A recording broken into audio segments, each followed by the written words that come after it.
Aujourd'hui, il est temps quand même de dire notre part de vérité. Notre part de vérité, c'est que le contrat d'affermage a démarré en 2018. Quand on parle de contrat d'affermage, on parle de l'hydraulique rurale. L'hydraulique rurale, la réforme a démarré en 2014.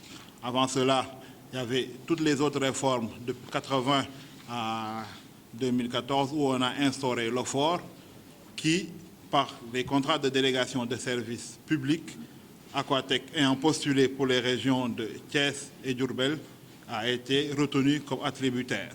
Donc je pense qu'Aquatec International, comme tout le monde le sait, c'est qui? C'est le Canada, c'est le Sénégal. Aquatec, c'est des Sénégalais. Le board, comme je vous l'ai présenté, vous voyez tous, c'est des Sénégalais, des jeunes Sénégalais qui, pour l'amour de leur pays, se tuent à la tâche. Il va falloir que les gens sachent qu'Aquatec ne vient pas de Mars. Non, c'est des jeunes Sénégalais qui sont là, qui se tuent à la tâche pour pouvoir satisfaire les besoins des clients. Comme je vous l'ai dit, la réforme de l'hydraulique rurale, l'autorité délégante, c'est l'OFOR. C'est l'OFOR à qui appartient le patrimoine. Le patrimoine, c'est quoi? C'est les forages, c'est l'ensemble des ensembles, c'est l'ensemble des SAEP, des installations. Il va falloir qu'on arrête de faire l'amalgame. Les installations sont dévolues à l'OFOR et l'OFOR nous l'a confié dans le cadre du contrat d'affermage. D'ailleurs, il va falloir que je vous le présente pour que les gens sachent que le contrat en bonne et due forme est là. Le contrat qui nous lie à l'État du Sénégal, signé depuis 2017. Donc l'ensemble des systèmes de gestion, aussi bien de Thiès et de Diourbel, c'est Aquatec qui en est attributaire. Et comme je vous l'ai dit, le problème qui subsiste, c'est que lors du démarrage, il y a eu un cadencement des intégrations. Il y a eu deux phases. La première phase, c'était les 100 premiers sites, et par la suite, on devait intégrer les autres. 4 ans après, ça prend un peu de temps. Ce n'est pas encore effectif. C'est ce qui ramène la plupart des contestations. Parce que dans une localité, ou bien dans un arrondissement, on peut voir une partie intégrée, une partie qui n'est pas encore intégrée. Donc ça peut créer certaines frustrations. Il n'y a pas de souci, on en prend bien note. Et je pense que l'autorité a été sensibilisée pour que la réforme puisse continuer et qu'on puisse la clôturer dans les meilleurs délais. Comme je vous l'ai dit, notre contrat qui nous lie à l'État du Sénégal, c'est 263 forages. 263 forages. À l'heure où je vous parle, on en est à 95 qu'on gère régulièrement et il y a 2 autres qui sont entrés ce jour. Donc c'est les forages de Diambalo et de Darussalam qu'on va intégrer aujourd'hui. Dans les jours à venir, on va démarrer Touba Ndiaye et on va démarrer Diogo aussi. Donc l'intégration continue. Cependant, les problèmes de production, il va falloir qu'on en parle. Parce que quand on a démarré en 2018, avec les inventaires contradictoires qu'on a eu à faire, le besoin en investissement pour la remise à niveau, elle était importante. Du niveau de Thiès, c'était 2,480 milliards si j'ai bonne mémoire. Au niveau de Diourbel, c'était 1,9 milliard. Donc, nous, qu'est-ce qu'on a eu à faire? On n'a pas attendu que l'État mette à niveau les installations pour commencer notre exploitation. Non. De 2018 à maintenant, donc je signalerai quand même qu'entre-temps, c'est ce début du mois d'août que le programme de remise à niveau a démarré, plus précisément ce 5 août. Vous vous imaginez de 2018 à 2021, c'est problématique. Les populations, en nous voyant arriver, il y a eu beaucoup d'amalgames parce qu'elles ne savent pas les rôles et responsabilités de chacune des parties. Comme je vous l'ai dit, le patrimoine est dévolu à l'OFOR. Parce qu'il faut savoir cette philosophie, c'est quoi? L'OFOR, c'est le pendant de la SONES dans le milieu urbain.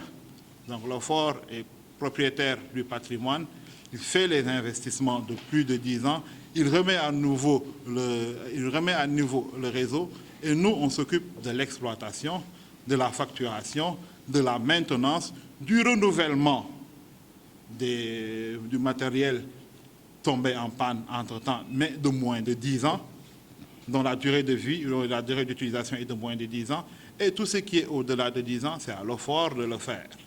Donc les populations, nous voyant arriver, ont pensé que c'est Aquatech qui doit mettre à niveau ces installations. Je suis désolé, en 10 ans, un contrat de 10 ans ne peut pas supporter un tel investissement. Néanmoins, comme je vous l'ai dit, la remise à niveau vient de démarrer à Thiès depuis le 5 août. Mi-septembre, je pense qu'on va finir l'ensemble du périmètre à fermer et après, on va attaquer la remise à niveau pour la région de Diourbel. Et je vous assure que ce qui a été fait entre-temps, c'est Aquatech qui a eu à investir, à se substituer à l'État, parce qu'on a investi plus de 420 millions pour les pompes, le renouvellement des pompes, pour aider au démarrage de certains sites ou bien de certains forages qui étaient à l'arrêt. Donc qu'on ne dise pas qu'Aquatech n'a pas fait sa part de marché. Quelqu'un peut avoir sa pensée, les critiques seront les bienvenues.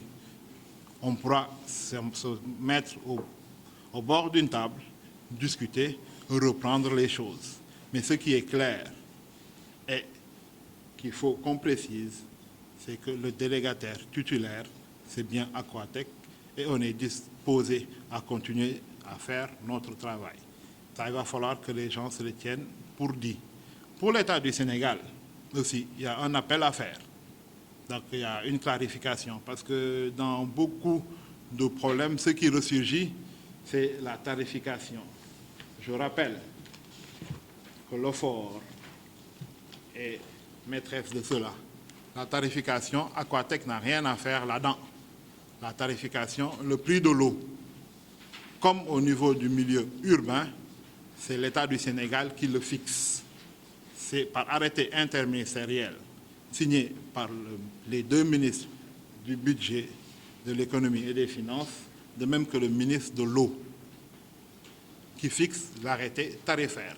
Aujourd'hui, Aquatech n'a aucune emprise sur la définition des prix.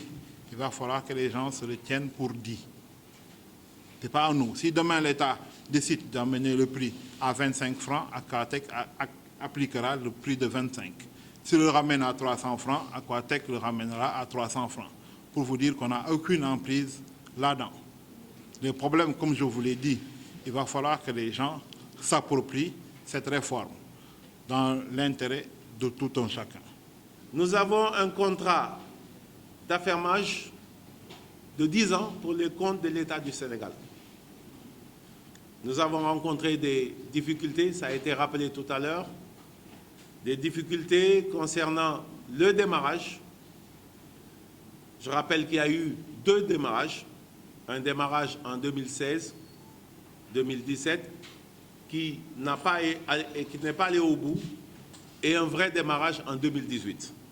Nous avons démarré dans des conditions un peu spéciales puisque le contrat d'affermage liait ce démarrage-là à certaines actions. Je cite la réhabilitation des forages qui datait d'une certaine époque, la mise en place des systèmes de chloration pour l'assainissement de l'eau,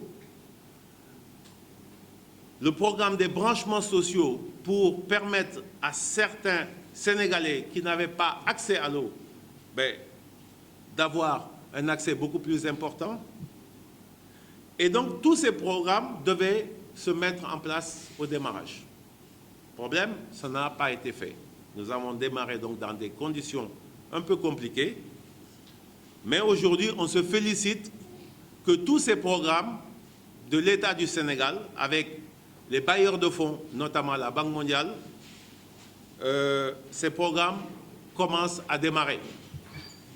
Les forages commencent à être réhabilités, les systèmes de coloration commencent à être mis en place et les branchements sociaux vont incessamment démarrer. Le vrai problème, c'est que nous avons entendu beaucoup de choses, notamment des problèmes de manque d'eau, des problèmes de gestion, c'est-à-dire que certains Asifor, ex-Asifor, ne voulaient pas rétrocéder la gestion des forages qui leur avait été confiée par l'État du Sénégal. Et donc aujourd'hui, on sait qu'en réalité, tous ces problèmes-là sont en fait des problèmes qui résultent d'autres paramètres, mais qui ne concernent pas les problèmes de manque d'eau. Pour dire qu'à l'heure où nous parlons, tous les forages qui sont sous notre gestion, aujourd'hui, mercredi, tous les forages sont en état de fonctionnement. Mieux, certaines localités, je prends le cas de Kër Sambakat, je prends le cas de Khamnan, je prends le cas de Anen, je peux citer beaucoup de cas, des localités qui pendant des années n'ont jamais eu accès à l'eau, aujourd'hui ont accès à l'eau. À cela, nous accompagnons toujours l'État du Sénégal. Hier, nous avons fait la réception de 3 nouveaux forages dans la région de Thiès et aujourd'hui, un 4e forage sera réceptionné, celui de Yéri dans la région de Diourbel. C'est des forages des systèmes neufs, avec des châteaux d'eau neufs, de nouvelles pompes, de nouveaux équipements, pour permettre à ceux-là des Sénégalais qui n'avaient pas accès à l'eau, aujourd'hui, d'avoir accès à l'eau. Nous avons besoin, en ce moment-là, de communiquer, et donc c'est pour ça que nous vous avons invités, pour vous expliquer un peu tout ça, pour répondre à vos questions et vous permettre de retracer un peu la courbe de la délégation des services publics. Beaucoup de choses ont été dites, on l'a rappelé ici. Le prix de l'eau, depuis 2016, nous insistons à dire que c'est l'État du Sénégal qui fixe le prix de l'eau. Depuis 2016 à ce jour, on continue à accuser Aquatech d'avoir augmenté le prix de l'eau. Je rappelle que le prix de l'eau, l'État du Sénégal l'a décidé pour un besoin d'harmoniser un peu tout le Sénégal. Il y a 2200 forages à peu près au Sénégal. Et à l'époque du Régéfor et ensuite des Asifor, les prix étaient dispars. Il y avait des Asifor qui pratiquaient des prix de 200 francs, d'autres de 300, jusqu'à 800 francs. Des factures d'eau arrivaient à ces prix-là. L'État du Sénégal a décidé de fixer le prix de l'eau à 250 pour l'ensemble de l'État du pays, du Sénégal, dans le monde rural, pour les concessions, à 200 francs pour le maraîchage et à 200 francs pour les abreuvoirs.